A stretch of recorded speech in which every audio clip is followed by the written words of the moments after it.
এখানকার যারা ফিমেল তাদের অন্য জেলায় উপজেলায় বিবাহ হয়েছে না তারা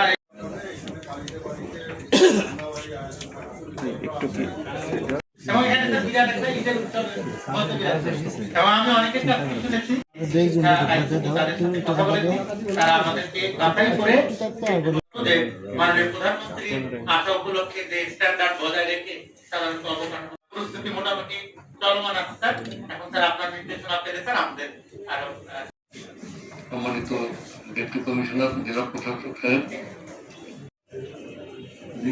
এখানে সবাই মোটামুটি খুবই ভালো হবে, অক্ষর হবে। আমাদের আনুষ্ঠানিক হয়েছে, আমার নেতৃত্বে 2টা মিটিং হয়েছে। আমাদের আত্মার আত্মীয়, আত্মার সাথে সম্পর্ক প্রথমার্থে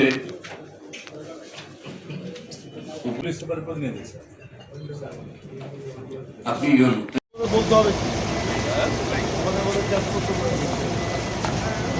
আমরা এই জুলাই অভ্যুত্থানের মাঝে আমরা একটা নতুন বাংলাদেশ, নতুন এই যে বিপ্লব হলো, এই বিপ্লব মানে গণ অভ্যুত্থান, এই গণ অভ্যুত্থানের বিস্তারিত সবাই জানেন। এই অভ্যুত্থানের মাঝে আমরা একটা ধ্বংসস্তূপের উপরে এসে দাঁড়িয়েছি। এখানে সমস্ত অর্থ শিক্ষা করতে বলেন যে আর্থিক প্রতিষ্ঠান, ব্যাংক, বিমা সব লুটপাট হয়ে গেছে, বাংলাদেশ ব্যাংক করে। সেই অবস্থার মধ্যে আমি এসে দাঁড়িয়েছি তারেক রহমানের নেতৃত্বে। আমরা ব্যর্থ হওয়ার জন্য আসি নাই, মনে রাখবেন আমরা বিজয় অর্জন করতে এসেছি এবং এই সরকার এই দেশের একটা নতুন সূর্যোদয় ঘটিয়ে আমরা এই বাংলাটাকে আবার সোনার বাংলা করতে চাই। আমাদের দেশে এই সংস্কৃতিকে, শিক্ষাকে, আইন ব্যবস্থাকে, শিক্ষা ব্যবস্থাকে, সমস্ত কিছুকে আবার নতুন করে আমাদের মানে পুনর্জন্ম করাতে হবে। আমরা সেই কাজগুলো করে যাচ্ছি, আর সেই কাজগুলো করার জন্য আপনারা এখানে যারা আছেন আপনারা নিশ্চয়ই এই তমসাচ্ছন্ন দিন দেখতে চান না।